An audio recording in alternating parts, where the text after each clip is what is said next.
बिस्मिल्लाहिर्रहमानिर्रहीम। अल्लाह की रज़ा है मोहब्बत कुरान की। अल्लाह की रज़ा है मोहब्बत कुरान की और ईमान की वक़ा है ज़ियारत कुरान की। बेटी को अपनी जहिज़ में कुरान दीजिए, बेटी को अपनी जहिज़ में कुरान दीजिए ताकि रहे बहारे बदौलत कुरान की।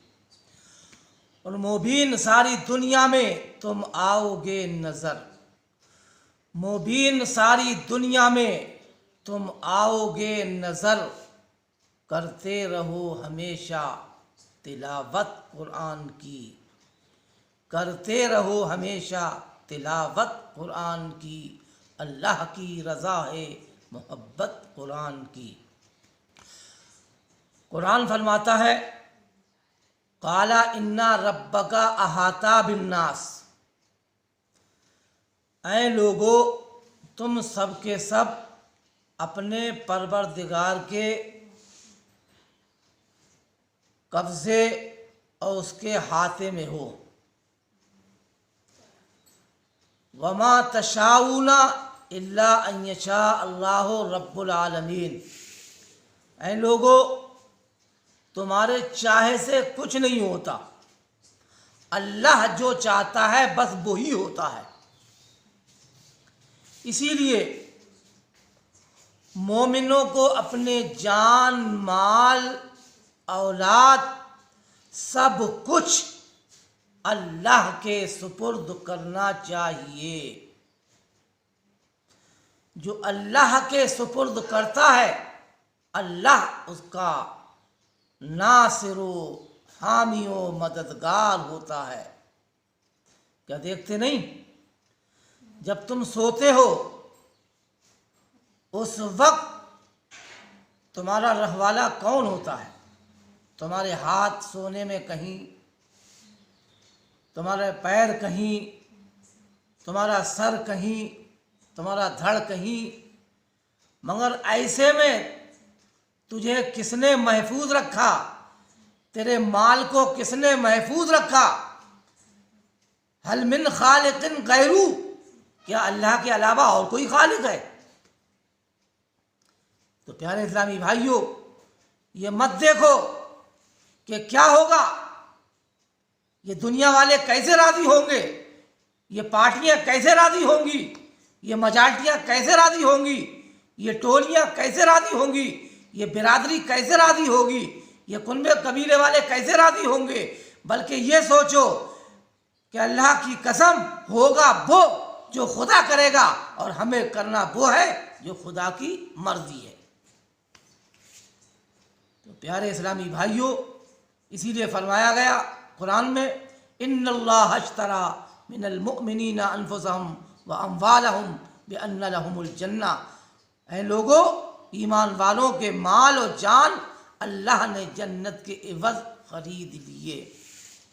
और खुद अल्लाह के महबूब जब सो कर के उठते थे तो दुआ फरमाते थे, अल्हम्दुलिल्लाहिल्लज़ी अल्हम्दुलिल्लाहिल्लज़ी अहयाना बादा मा ममतना व इलैहिन नुशूर। या अल्लाह, तेरा शुक्र है कि तूने हमें मुर्दा करके फिर जिंदा फरमाया। तो प्यारे इस्लामी भाइयों, अल्लाह को हर वक्त याद करो। एक ज़रूरी बात बताऊं, ये रमज़ान शरीफ चल रहे हैं और रमज़ान शरीफ में जो आजकल हम तरावियाँ पढ़ रहे हैं, ये तरावियाँ जो हैं वो मर्द औरत के लिए सुन्नत मौक़िदा है। मर्द हो या औरत, दोनों के लिए सुन्नत मौक़िदा ताकीद की हुई। इसकी जमात मर्दों के लिए सुन्नत अलल किफ़ाया है। अगर मस्जिद में जमात नहीं हुई और लोगों ने तने तना घर में पढ़ ली, सब गुनहगार बस्ती वाले हुए। हाँ, मस्जिद में भी जमात हो गई, कुछ लोगों ने अपने अपने घरों में नमाज पढ़ ली, तो बेशक उन पर कोई गुनाह नहीं।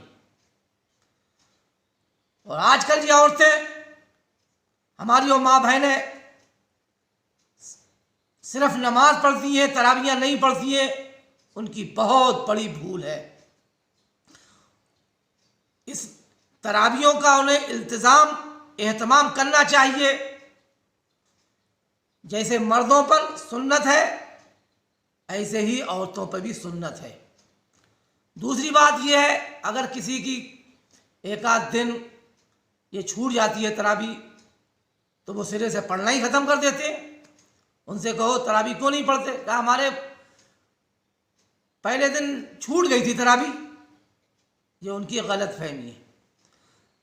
मसला यह है कि जिस दिन तुझे ना मिली उस दिन का तुझे सवाब ना मिला, और जिस दिन तू पढ़ेगा उस दिन का सवाब मिलेगा। हाँ बेशक इसकी कज़ा नहीं,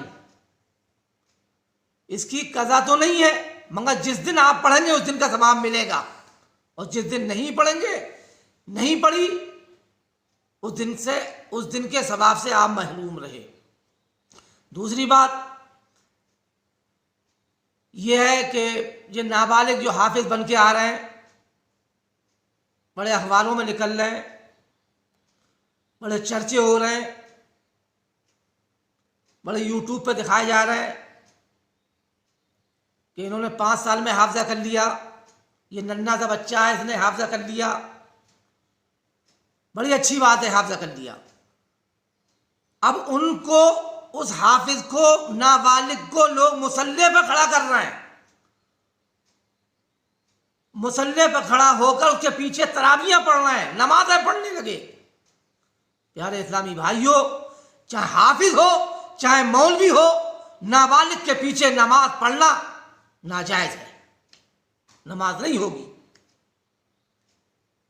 दूसरी बात, कुछ लोग हाफिज को रमजान में रख लेते हैं, बस 10 दिन में या 5 दिन में कलाम पाक सुना दिया और सब लोगों ने मिलजुल कर तरावी पढ़ ली। उसके बाद वो हाफिज जी भी ऐसे ही फिर रहे हैं, बिल्कुल छुट्टा फिर रहे हैं। बहुत से मुक्तदी भी तरावी छोड़ बैठे। तो सिर्फ रमजान में कुरान अजीम ही सुन्नत नहीं है, बल्कि 30 दिन लगातार ये तरावी पढ़ना भी सुन्नत है। और जो उजरत पर पढ़े या पढ़वाए, जो उजरत पे जो ठहरा करके ये लेंगे वो देंगे, या मुक्तदी हाफिज को रखे ठहरा करके, हदीस में लिखा है ये हराम है। ये लेंगे वो देंगे, ये तय करना नाजायज है। प्यारे इस्लामी भाइयों, दूसरी बात, ये शबीना जो एक दिन में लोग कुरान अजीम पढ़वाते हैं या पढ़ते हैं, अगर अकेले पढ़ रहे हैं तो बहुत अच्छी बात है। जहां पब्लिक को इकट्ठे करके पढ़ना, हमारे आला हज़रत फरमाते हैं 21 दिन से पहले कुरान अजीम का ख़त्म करना मकरूह है। 21 दिन से पहले कुरान का ख़त्म करना मकरूह है। 27वीं शब या 29वीं शब को ख़त्म करना चाहिए। तो प्यारे इस्लामी भाइयों, ये दीन के मसले हैं, लिहाजा सारे मसले तो एकदम नहीं बता सकते, मगर हाँ इतनी बात ज़रूर है कि कभी दीन की कुछ बातें आपको बताई जाएंगी। दूसरी बात यह है, ये बिजली 1 मिनट में पूरी रूए ज़मीन का गश्त कर लेती है और गश्त कर लेगी। ऐसे ही नूर की रफ्तार 1 सेकंड में 1,80,00,000 किलोमीटर की मुसाफत तय कर सकता है नूर। एक हदीस में लिखा है कि नूर की रफ्तार तहद्दे नजर है। और ये नहज तारा या सुरैया तारा या मरीख तारा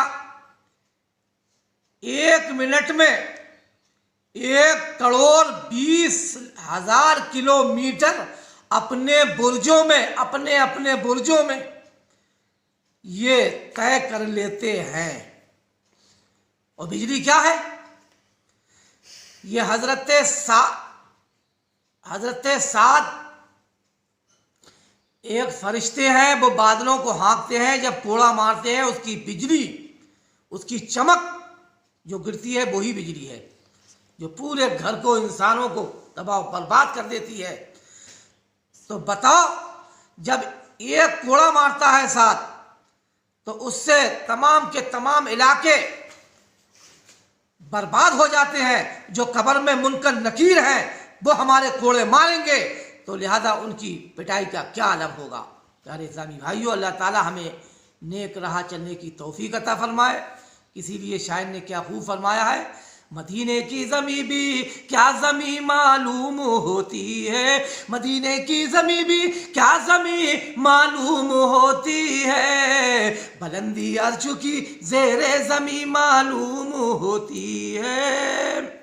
ऐ अर्ज़े मदीना तेरी रिफ़ातू का ये क्या कहना, ऐ अर्ज़े मदीना तेरी रिफ़ातू का ये क्या कहना, लिए आगोश में अरोशे बरी मालूम होती है। अल्लाह ताला कबूल फरमाए। हमारा ये वीडियो पसंद आयो तो ज़्यादा से ज़्यादा इसको लाइक और शेयर कीजिए। अगर हमसे आपको मोहब्बत है तो लिहाजा इसको सब्सक्राइब कीजिए। वमा अलैना इल्लल बलागुल मुबीन।